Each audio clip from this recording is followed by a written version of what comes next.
My amplified unit, top of the morning, afternoon, evening, wherever you are in the world, salute. It is indeed time to wake up, get up, you know the deal, come on, and get amplified. Monday, April 24th, 2023, the Amped Up podcast with yours truly, BC Amplified. And because it is a Monday, you know what that means. It's Monday, you know what that means. Salute to Big Brody way up high.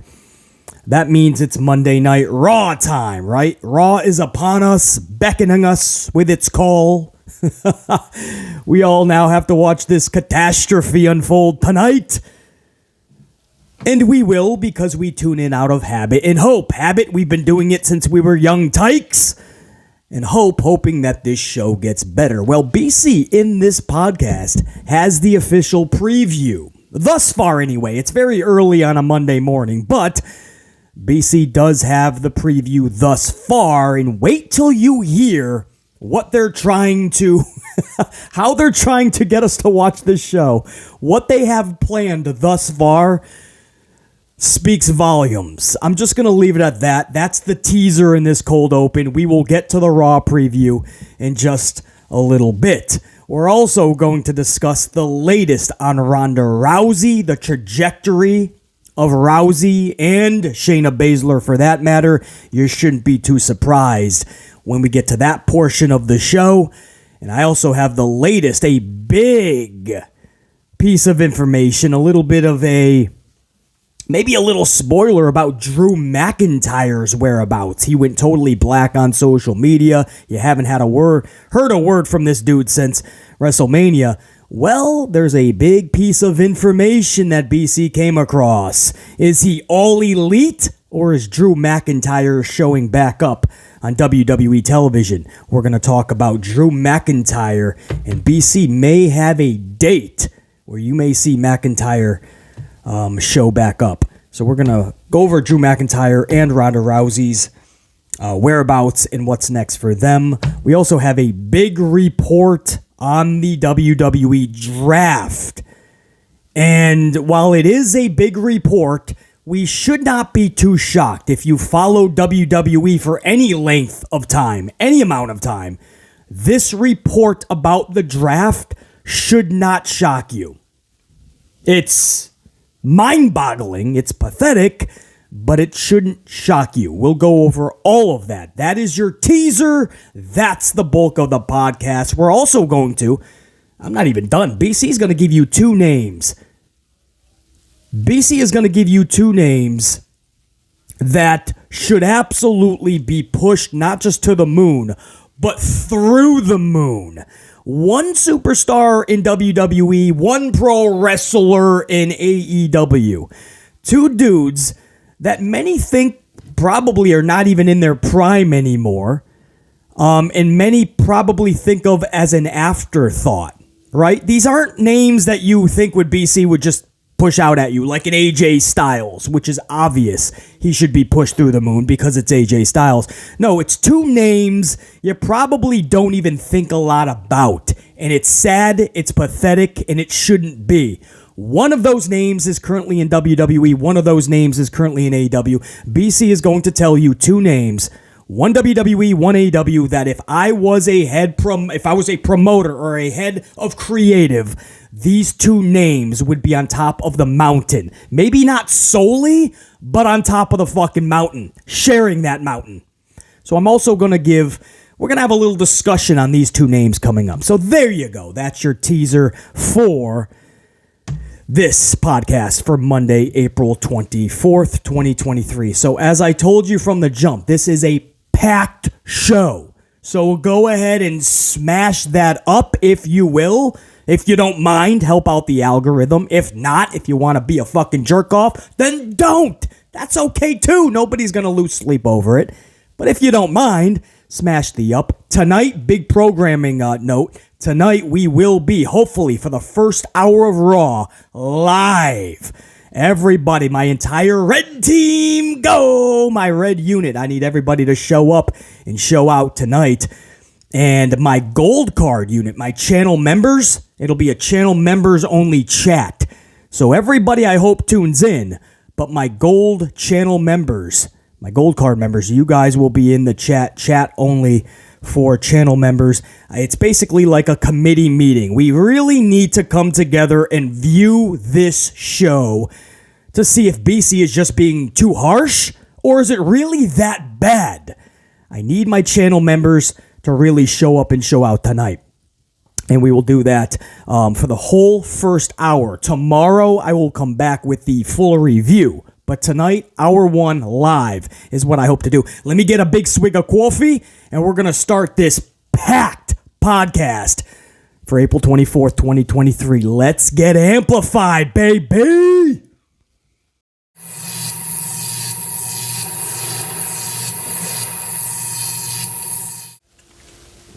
All right. So first things first, a couple of tidbits from yesterday's podcast. I put up a very late impromptu Sunday evening amped up podcast. We don't usually get to do those. So for those of you that were able to catch that last night, or by now anyway, pretty cool. If you didn't know, now you know. There was a podcast that went up later in the evening, just yesterday, a Sunday evening podcast, amped up. And man, did we covered a lot, man. But one of the there were several stories surrounding Sasha Banks, Mercedes Moné. A lot of stories about her being upset with Trinity about certain dirt sheet reports. Mercedes literally putting out a scathing post on dirt sheets. And then talking about Mercedes dropping her IWGP Women's Championship already to Iwatani.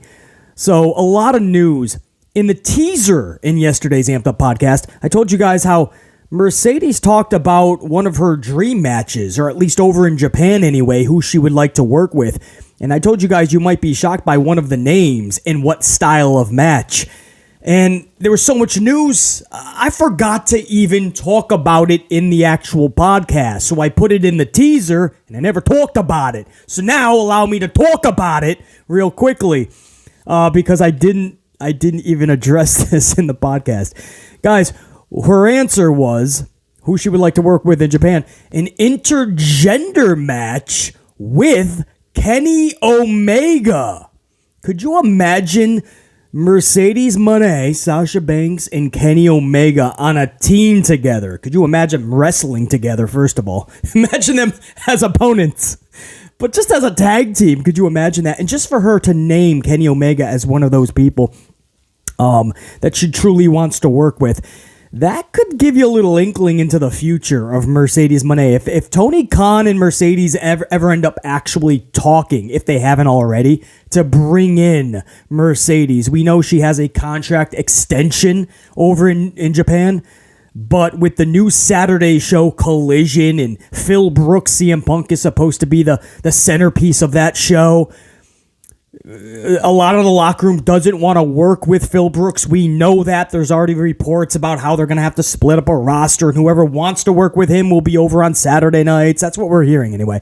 Well, Mercedes doesn't really have any skin in the game. She doesn't have to pick sides. She doesn't care if she's working on Phil Brooks's roster or not.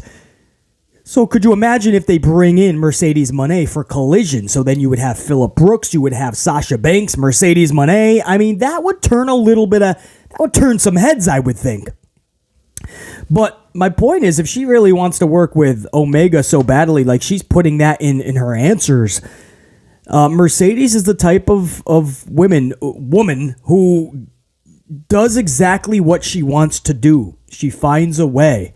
She'll go out of her way to do what she wants to do.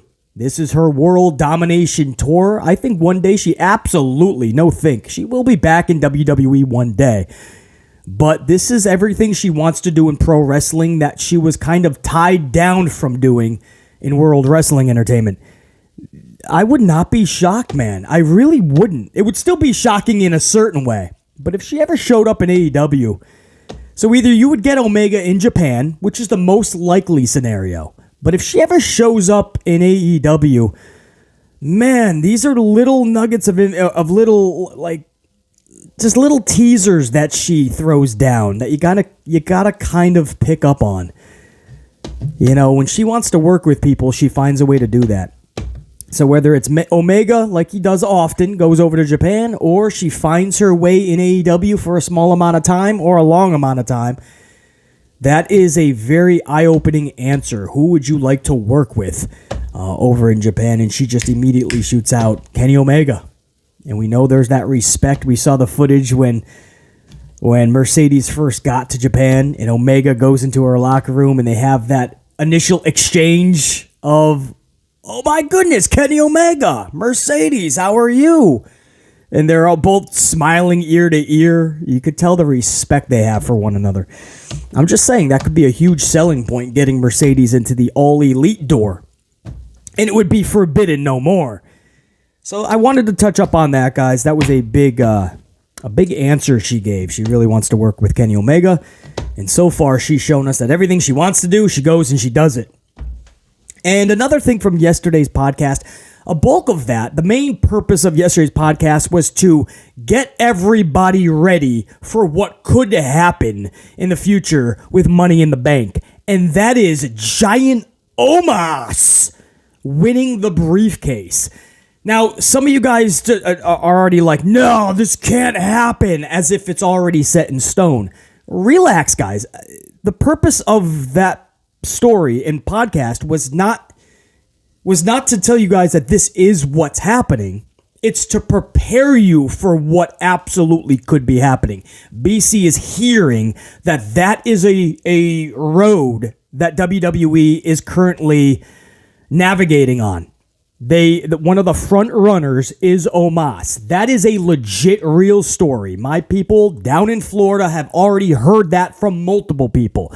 And if you're new to the show, you'll find out quickly. My people down in Florida, I hate calling them sources, but they're usually right. And even when they're wrong, there is a massive trace of being correct all the way to the end point where something got switched up. So that's why I'm always comfortable when I do tell you guys what I am hearing, because I know there's validity into it. Even if it turns out not being true. And most of the time we don't want it to come to fruition, right? Most of these stories that I hear, we don't want it to come to fruition, like Omas winning Money in the Bank. That's not even shade to Omas. It's just, that would do nothing for not even Omas. Nobody's going to look at him differently, man. We're just going to be like, are you kidding me, man? You wasted a perfect opportunity to catapult somebody like L.A. Knight, yeah, or give Shinsuke that one last big push. Because it's now or never, kind of like Asuka over at WrestleMania. Or maybe it is a Karrion Kross. There's so many ways you could go. Cody Rhodes, that's like a downgrade, right? He's on the biggest stage and he loses to Roman, and now he's got to carry around a briefcase. I don't know about Cody, but there's certain names that absolutely could use that as a catapulting launch for the trajectory of their career's future. And instead, we're going to waste it on an Omas. So yesterday, we talked about that in depth and just preparing you guys. But guys, it's not set in stone. So, I mean, don't totally flip out yet. It's like a hurricane, right?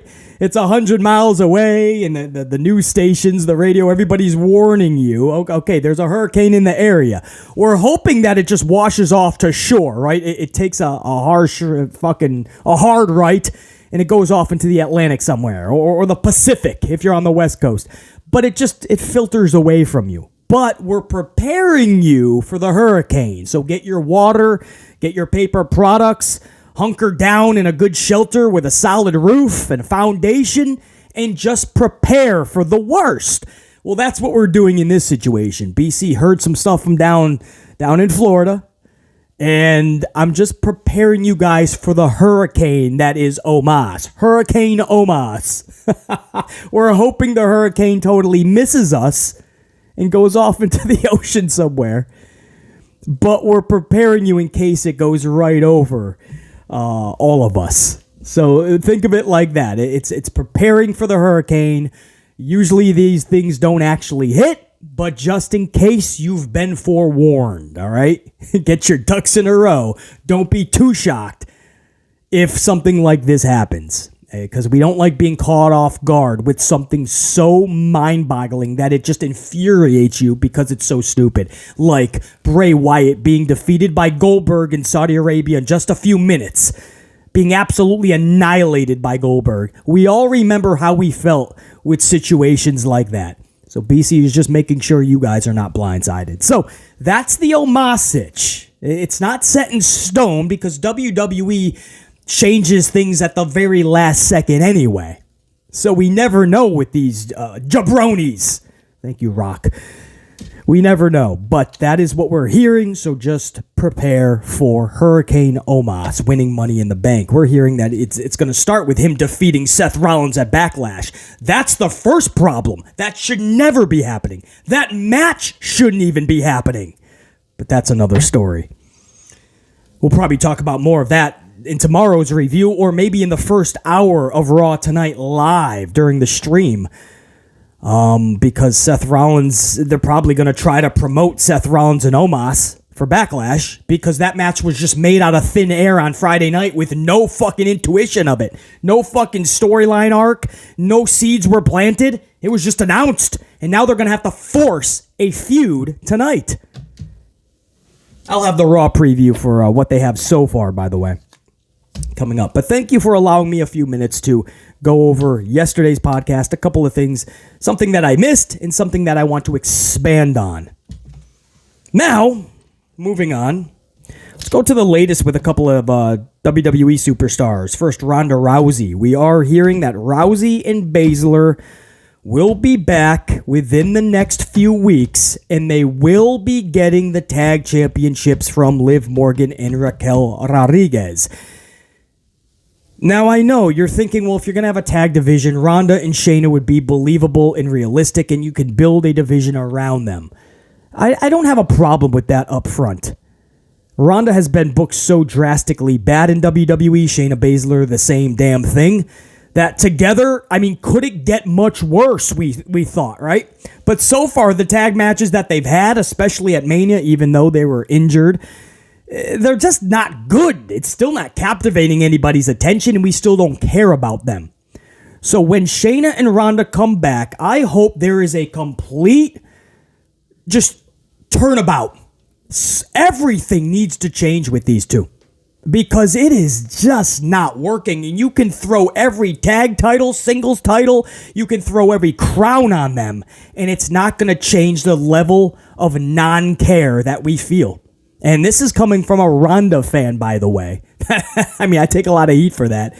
But there's nothing to cheer about. There's nothing to get excited about. There is nothing in Ronda Rousey or Shayna Baszler that screams excitement or any level of care or interest when they come through the curtain. That is sad when you're talking about somebody who is deemed the world's toughest female, like Ronda Rousey was once deemed. Shayna Baszler, an actual fighter, and for years she has been fruit roll-up in less than 2 minutes, match after match after match. You're basically digging themselves out of their own fucking holes right now just to get to even keel. Then you gotta work 10 times as hard to try to get them over. My point is, the job, the task that WWE has right now, due to their own negligence, is at an amplified high. Good luck trying to get Ronda and Shayna over when they win the tag titles. And my biggest complaint with that, too, is we're just playing hot potato. From Damage Control over to Becky Lynch and Lita, over to Liv and Raquel. They defeat Chelsea Green and Sonya that team just formed, and they're already beating them for the titles. They're probably going to get a couple more rematches for those teams. And then it goes right over to, the titles go right over to Shayna and Ronda. So you're going to have 4 different sets of title holders within just a few months. That is a game of hot potato. It's a merry-go-round. It's no better than the cheesy attraction over at Disney World. The only difference is this is WWE. They should be better than that. These are championships. Anyway, that's the latest on Rousey. Nothing has changed. They're waiting for these nagging injuries to mull over. They're coming right back, and they're going right for those titles, and they are going to get them. That is not a Hurricane Omas situation where we hope that goes off into the ocean and just dismantles. No, Hurricane Rousey and Shayna is hitting all of us, and they are going to be the champions. And if it's not done correctly, it's not going to change a damn thing. End of that story, exclamation point. Now, Drew McIntyre, that's a whole nother situation. Drew McIntyre went totally black on social, on all accounts, after WrestleMania. His last post, I believe, was just a bunch of waves, goodbye. Bayley recently did that, and then 2 weeks later, she was already back. I think it was supposed to be a little bit more of a hiatus, but they wanted to plant the seeds for a Damage Control implosion. So unfortunately, we'll never see Damage Control actually turn into anything relevant, which they should have been. Bayley had really big plans for them, but creative HHH and VKM never did them justice. And now it looks like we're going to implode them. And I don't know if that's going to be any better, to be honest.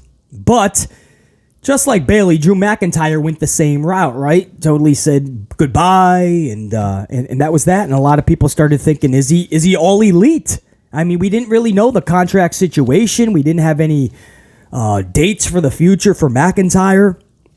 But not anymore. We now know, guys, a little bit of a teaser here. McIntyre is scheduled for an April 30th WWE show in Louisiana against LA Knight. Yeah. April 30th, he is being advertised. Now, to piggyback off that, another big piece of spoiling information, LA Knight was a guest on I don't know if this was a radio show or a part of a newscast, but he was interviewed about the event, and LA Knight said it's going to be a big show. You're going to have me and the Scottish Warrior, Drew McIntyre. You're also going to have XYZ on the show, whoever he mentioned, name-bombed, name-dropped. But he specifically said he'll be taking on Drew McIntyre on the show. He must know something. McIntyre was advertised, and LA Knight doubled down on that. So hopefully we get some reports coming out of Louisiana if he actually showed up or not. That would tell us that they just kept him off. He could go on a little mini vacay and come back for the draft, because the draft starts this Friday, the 28th. If he's scheduled for the 30th, then he's back. And it doesn't matter if it's Raw or SmackDown. This draft is BS anyway. They're going to crisscross talents as they see fit, usually without any explanation, guys. Brand split my ass. That's why I put quotes on this draft talk, because it's only when they want to utilize it. But that would make sense. That would mean that Drew would absolutely be entered into this draft, and his name, likeness, picture, everything would be back in WWE. So that's a big piece of information. Nothing to do with All Elite, no AEW bound. He is being advertised for WWE events immediately after the draft, 2 days later in Louisiana. LA Knight pretty much confirmed that. Plans can always change. Cards can always change. But obviously the people in those walls, they kind of know the trajectory for 6 nights from now. So that's the latest big piece of information on Drew McIntyre. And I might as well stick with the draft if you guys don't mind. Big news on the draft. You shouldn't be shocked by it if you follow along WWE. But Fightful reports, and I quote, "Unlike in years past, talent is not being informed ahead of time as to which brand they will be drafted to." End quote on that report from Fightful. Obviously they don't know where they're going until the last minute, until we all probably find out is when the talent is going to find out. First and foremost, that's the MO of the company. They don't know what they're doing tomorrow, 10 minutes from now. This company has no idea. Do you honestly think the talents are going to know? And in past drafts, by the way, it was like a rib that Vince McMahon played on the talent. Several talents. I remember they did this commentary-wise. Jim Ross tells stories about it. How him and Michael Cole didn't know. Jim Ross found out on air at least one time, maybe even multiple times. But Jim Ross tells stories about how he found out he was going over to SmackDown or vice versa, whichever it was, live on the air with all of us. And his graphic got put up there. I mean, this is what happens, man. We've heard wrestlers tell stories about they had no idea until their graphic got put up. They were backstage. They were like, what? They found out with everybody else. We've heard stories of dirt sheets finding out like 24 hours in advance that somebody was most likely moving over to a different roster, and the talent didn't even know. They found out through the dirt sheet. So I'm giving you guys many examples. So this report telling us that all of them don't know where they're going as of right now, and the draft is this Friday. Of course I believe that. That's what they do. It's like they're making shit up as they go along ever since WrestleMania. Ever since WrestleMania ended, it is clear they don't have a plan for shit. They don't know what they're doing. The shows feel like it's all just filler. And everyone's going, well, just wait till the draft. That's when business is going to pick up. Guys, I got to be honest. From what I'm viewing, I believe fully that they don't even have a plan post-draft. I know that's harsh, but based on what BC is viewing and how I have viewed this company and critiqued it and dissected this company from day one, I am telling you right now, I doubt very much they have any plans. They're literally going day by day, minute by minute in most scenarios and situations, and it is clear as day, obvious AF, by the shows we are viewing and the news, the tidbits that we are picking up on. It's clear. And nobody in the company gives a shit. And they don't care about the talents, their feelings, how this is going to affect their personal lives, how they have to travel now and move about, if relationships are being split up. They don't care. They're pulling in record revenue off of in other formatted ways. Right? The $50 million a show by Saudi Arabia, the $1 billion from streaming services or Fox. I mean, they're recording record revenue. The Endeavor purchase and / merger. The talent and the fans, we're the least of their fucking their thought process. And we're all the backbone of the company, right? The talent, the fans. No, the shit trickles down, man.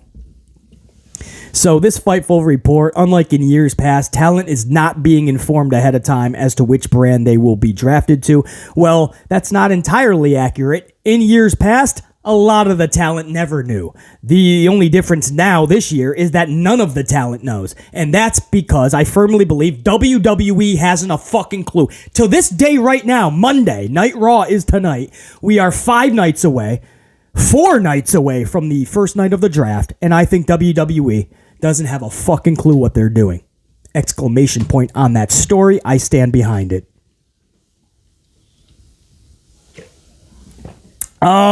Real quick, happy belated birthday to John Cena. Jonathan Cena is 46 years old as of yesterday. Forgot to mention that in that podcast, Amped Up from yesterday. So John Cena, 46 years old. It's hard to believe that in 4 years, this dude's 50. 50. I don't want to rush it. 4 years is a decent amount of time. But the fact that we're even talking about he's on the other side, he's in 4 years, we're talking about John Cena being 50. Where is time going, man? It is flying. A 50-year-old John Cena? This doesn't feel right. I don't know. But happy birthday, man. 46 to John Cena. And also, guys, today marks 3 weeks, 21 days since we've last seen the WWE Universal Undisputed Champion, Roman Reigns. 21 days. He has not even been seen, not even a fucking interview, not a promo. No mention of your champion. But that's the right call at WrestleMania, basically. There's more story to tell, and it's going to build adversity and struggle for Cody. Yeah. Ratings have gone drastically backwards. They lost their entire WrestleMania add-on audience. Over 450,000 viewers gone. SmackDown is even at a 2.1. They're fucking around at 2.6 around Mania, 2.5, 2.6. They've even lost 450,000. I mean, the interest, the buzz has been sucked out of the wrestling world, and you're telling me that by SummerSlam, that's going to be a bigger moment for Cody than WrestleMania would have been with more interest? And that's even saying that would happen, that they're booking that for sure. We don't even know that for sure. So you say that, or is it WrestleMania next year? This is all for 1,000 days for Roman. So we can all say, wow, he hit 1,000. It's easy to hit 1,000 when you don't work half the days. It's not even shade to Roman. I don't mind the part-time status. I love the long reigns to a point. It makes the title prestigious. WrestleMania, it is alarming how correct BC was from the jump when I said that was a botched booking decision. Just for everything. Roman was going away. We knew that for a while. He goes away without titles. You come back with a new mission, a new story, and even more diabolical. It could be even... It would have been more fun if Roman came back without the title. You could tell such a fresh, new fucking story. And add it on with Cody, with the original story, by the way. So you can have a continuation while still being fresh. And Roman comes back with a whole new fucking vision, more diabolical than ever before to get that title back one day. And with Cody, because he was there ever since Mania, he's been carrying the fucking show on his back with a new feud with a guy who doesn't show up either, like Brock Lesnar. He doesn't like to show up to work. And it would have made sense. Cody's now the title holder. Brock comes back. He fucking wants Cody because he couldn't go back after Roman. That was the stipulation in the last match. So he was waiting, biding his time for a new champion. Cody gets the belt and instantly Braun Strowman. Hopefully not. Brock Lesnar attacks like a shark out of water. Brock was waiting to attack on Cody, and that would make sense because Cody's got the and then you have that main event title match at Backlash. It makes sense. We can now get behind the story because it makes sense, because there's an actual story, because right now we still, 2 weeks away, less than 2 weeks away from Backlash, we still don't know why Brock attacked Cody. Long-term storytelling. Be patient, basically. Let it play out. Fuck that. Fuck all of that excuse. They don't even know. What are you going to tell me? Paul Heyman paid him off? Wow. Makes no sense. They don't have a reason. Brock was pissed he went on first. He wanted to go on last. That never happens. You told us many times that Brock was pissed that he didn't go on first because he wanted to get the fuck back to his farm. So you're changing what you originally said anyway. None of it makes sense. And it doesn't make sense because of the big botch on Sunday night, April 2nd. I hate to go over it again and again, but it's frustrating because all the stories you see going forward are all botched because of that one big booking botch. Roman's been sitting home for 3 fucking weeks.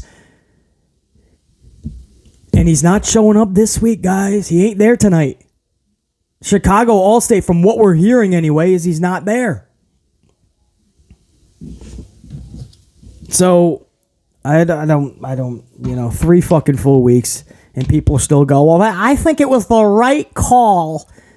Everything got affected from that decision on Sunday, April 2nd. Let alone the fact that the air just got sucked out of wrestling fans, most of us. We were just exhausted by that point. We love long-term storytelling. We love long title reigns, makes the title prestigious. We all knew that Roman's title reign had to end at WrestleMania. Anything past that just becomes exhausting. What we just went through with Sami Zayn and Cody, and neither of them won the title, stop it. There's nobody left. Cody's going to win it on his second chance or third chance. Does he need even more struggle? Bullshit.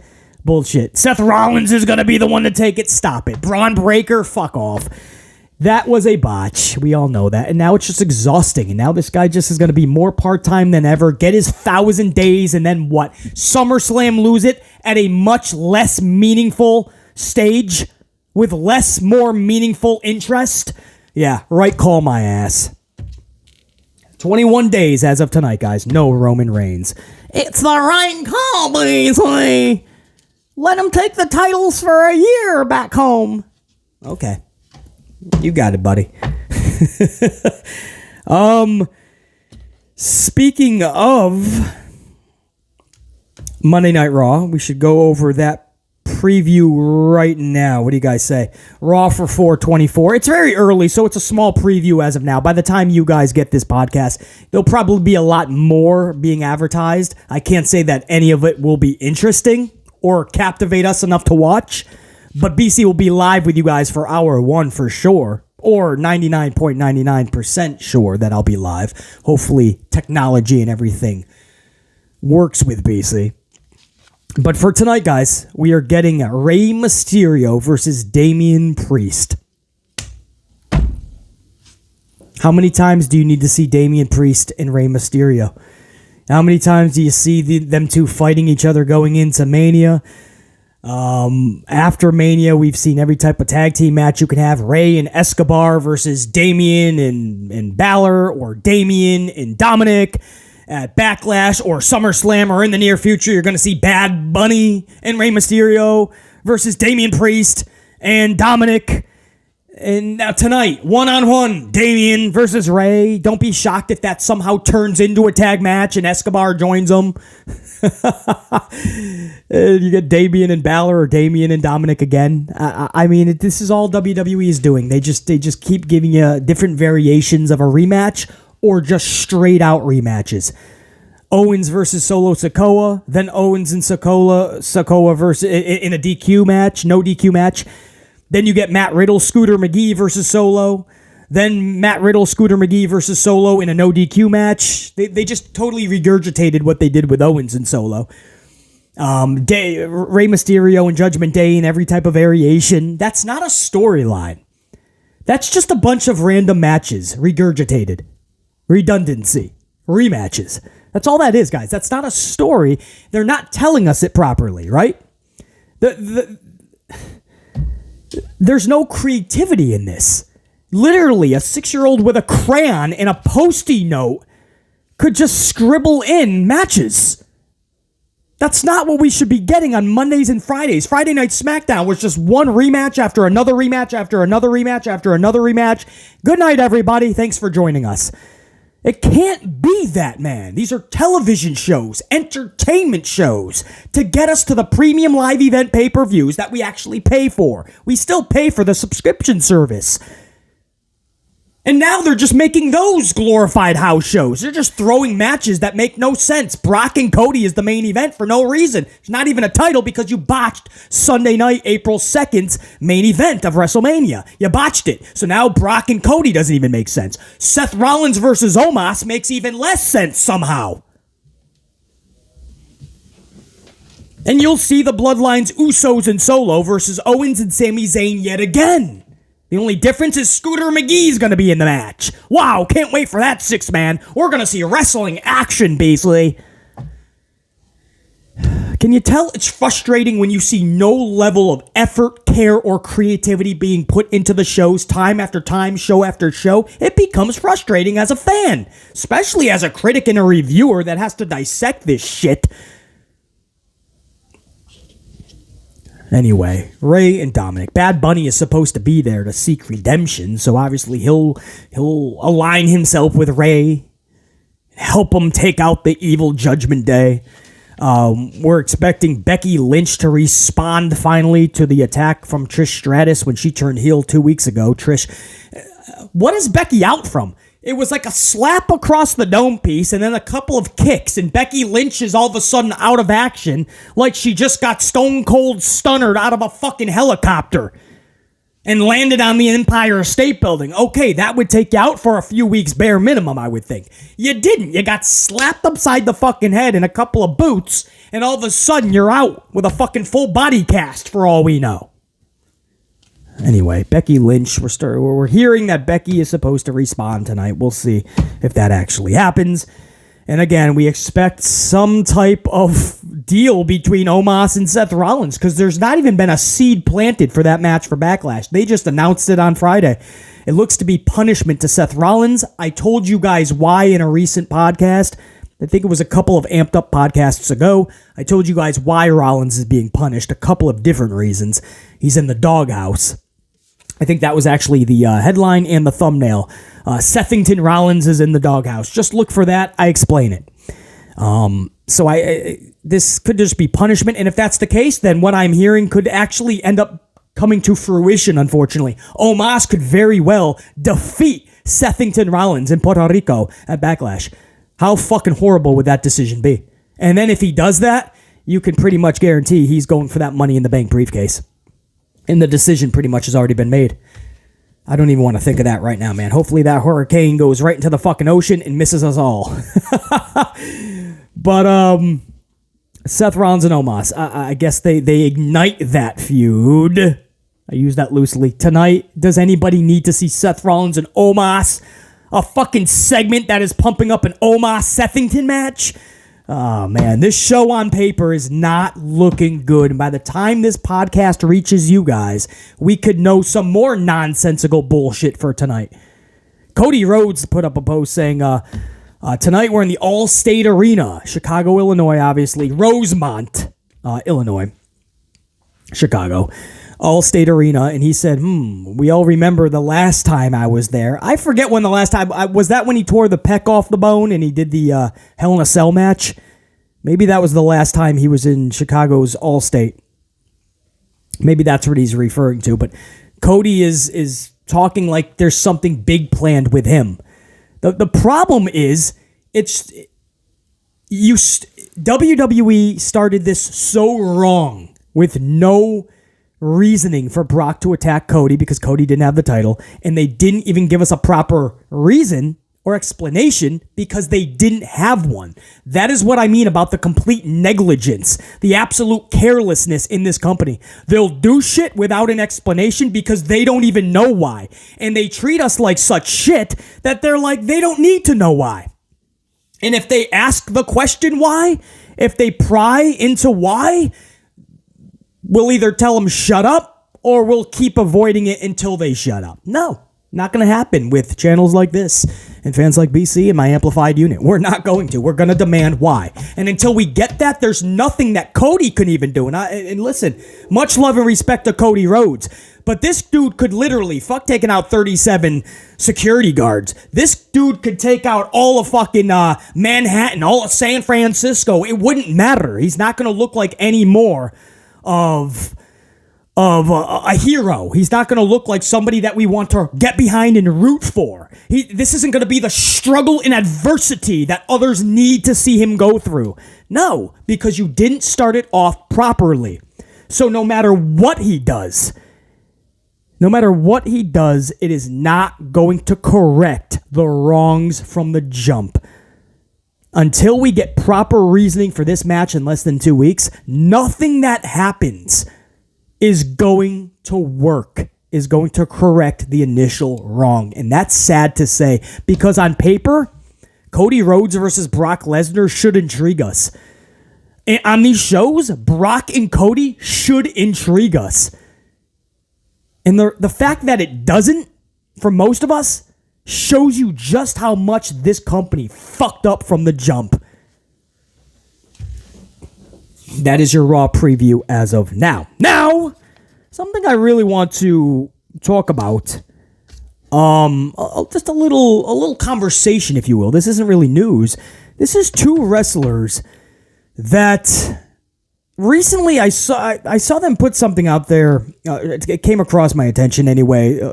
That just kind of frustrated me because I'm thinking, man, if I had these talents, if I was a promoter, or if I was head of creative and I really had some keys to the kingdom, these are two wrestlers that would be on top of the mountain, sharing it with others, obviously, but two that would be on top of that mountain. One of them is a WWE superstar. The other is an AEW pro wrestler.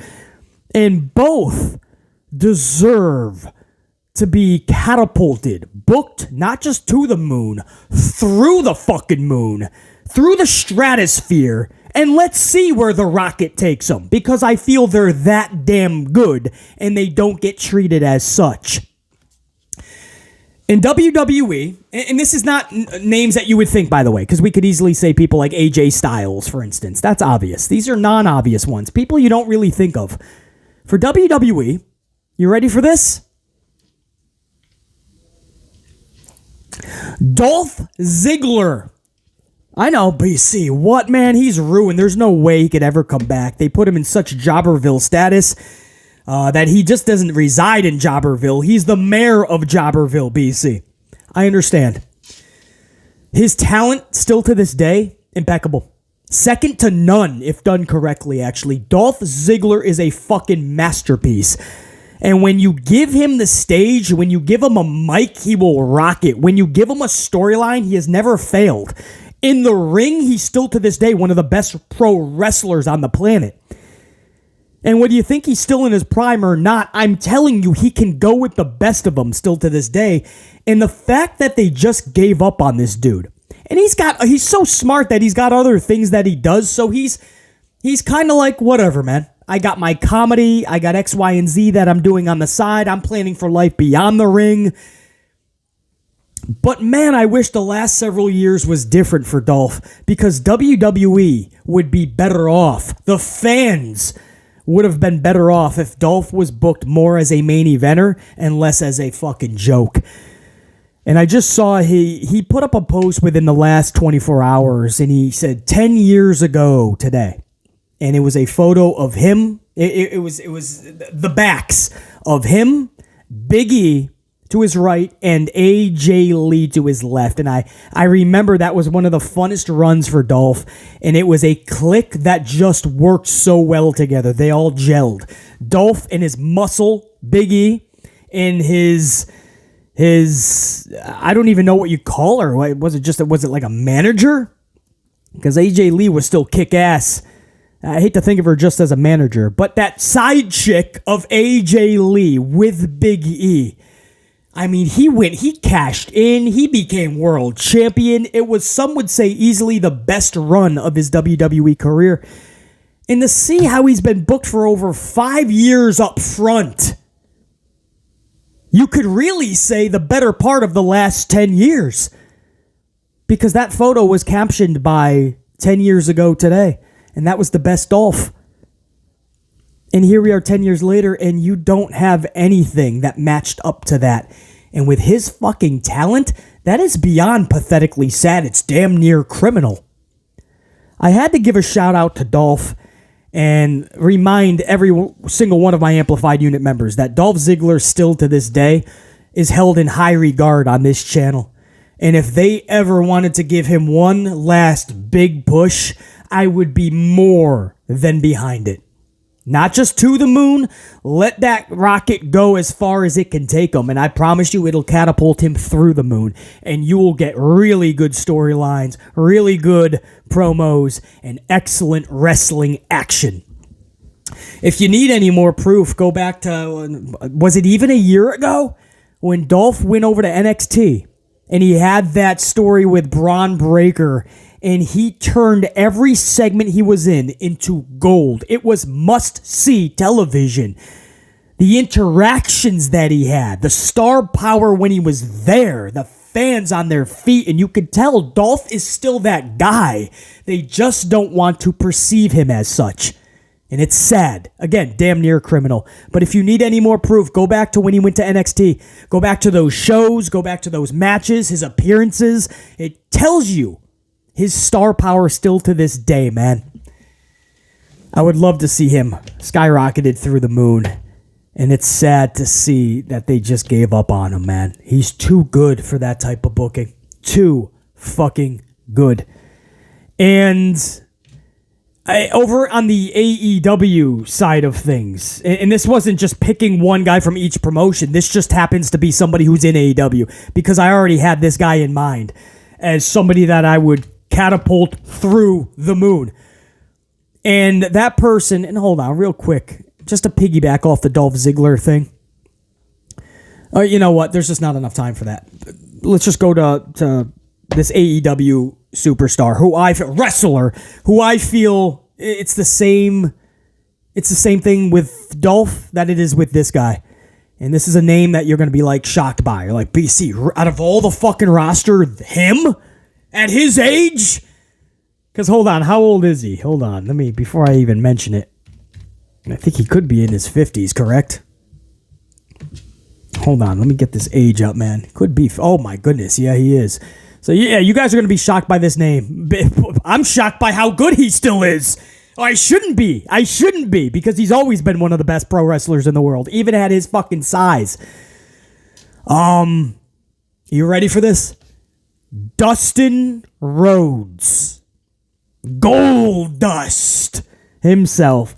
Dustin Rhodes, the brother of Cody Rhodes, obviously, the much older brother of Cody Rhodes. I don't think people understand how much older, actually. In fact, let me tell you right now, it is much older. Cody Rhodes is 37 years old. Dustin Rhodes is 54. 54, guys. So you're looking at a 17-year difference. Could you imagine your younger brother being 17 years younger than you? Yeah, he'd be a little rascal, a little runt to you, right? You'd be smacking him upside his dome piece left and right. But Dustin Rhodes, guys, at 54 years old, is somebody that I would skyrocket through the moon. Because still to this day, he is one of the best wrestlers in that ring. He is so fluent. You will not see wrestlers as fluent as Dustin Rhodes. It's a very small category with wrestlers in the fluent category. Randy Orton is in that category. How just fluent they are. Every move they do it with such finesse that it looks so easy, but it's not. Still to this day, Dustin Rhodes makes it look as such. He can take any character, as seen by Goldust, over years. He can take any character. He can take any storyline. He can take any type of a match. And he will make it into, this is no pun intended, but he will turn it into gold. And I seen him recently wrestling, and I'm just like, the dude didn't miss. If he missed a step, it's by literally just a fraction. Because to me, it doesn't look like he missed a fucking step. And the way that he's speaking, it's like he wants more. And he tells you all the time, he keeps grinding. He keeps putting in the work. And when the opportunity arises, he wants to be able to answer it. He tells you that all the time. Interviews, posts. I mean, if I'm running an organization, I'm not looking at 54 years old. I'm looking at one of the best talents still to this day who I know can deliver in every category and check off every box. Dustin fucking Rhodes is that guy. I ain't putting him in a tag team with Keith fucking Lee. I'm letting Dustin Rhodes have his moment in the sun, and if that lasts a while, because that rocket refuses to come back down, it keeps fucking flying to the stratosphere and beyond, then let it fly. Because Dustin Rhodes more than deserves it. And I hate that word in pro wrestling because wrestling fans think that everybody deserves everything. The second they get to a roster, if they spent 1 year on the independents, they deserve it. If they like the wrestler, they claim they deserve the world and every championship in the process. So I hate the word deserves, but if anybody deserves one last mega shot chance at a big push, it's Dustin Rhodes, bro. He has earned that right and opportunity. I really hope that Tony Khan really sees this before it's too late. Dustin Rhodes is too fucking good, guys. Too good. Dolph Ziggler, Dustin Rhodes. I wanted to end this podcast with an appreciation to both individuals. Both are pretty much afterthoughts to the biggest portion of the wrestling world. And I understand why, even though I don't agree with it, but I totally understand it. But they shouldn't be afterthoughts. They are still so fucking good. One of them has become a residential mega jobber, and he shouldn't be. The other is just an afterthought to help the newer generation, the newer crop of wrestlers. And he's more than that. He's more than just a coach. He's more than just an elder that can help. And he can really help that company and pro wrestling in general. So, Dolph Ziggler, Dustin Rhodes, I really wanted to show some love over to those two superstars, those two pro wrestlers. Guys, I kept you here about an hour-ish anyway, give or take a few minutes, so I think I'm going to end it right about there so you guys can go about your Monday, get everything you need to accomplish and do, get it out of the way so you can join BC later tonight. I hope to be live on a live stream for the first hour of Monday Night Raw. Then tomorrow, I will do a full review of all 3 hours. But tonight, the first hour, I hope my entire red team can show up, show out, and we can watch together. The chat will be for channel members because I really want to gauge the chat, gauge my amplified unit on how you feel about the show. I want to see, is BC being too harsh, or are these shows really lacking in every metric in every area? Are they leaving every box unchecked? So when I really need to gauge my audience, I have to simplify it down a little bit, and that's why it's going to be channel members only in the chat. My gold card members. So that's going to be for you guys in the chat, but everybody can view. Hopefully you guys all join me tonight for hour 1. If I can praise this show, I definitely will. I hope there's a lot of good in that first hour. If we have to rip it apart into shreds, then it's just what has to happen. If we have to get amplified on this show tonight live, then it's what we have to do. I'm going to have plenty of coffee. My unit's going to be live, and we're just going to have to rock it down. We're going to have to be truthful and honest like we always are. There's no sugarcoating on this channel. There's no BS on this channel. We call it down the middle. We are fair, but we are firm. We call out the goods. We have to call out the bads as well. Till next time, and there will be a next time. Hopefully that is later tonight, live. Top guy, I'm out. Think, be, live amped, always. And BC, say and check you. Amped Up Podcast for Monday, May 24th, 2023. It's in the books. Let's go to Monday Night Raw tonight. Check you.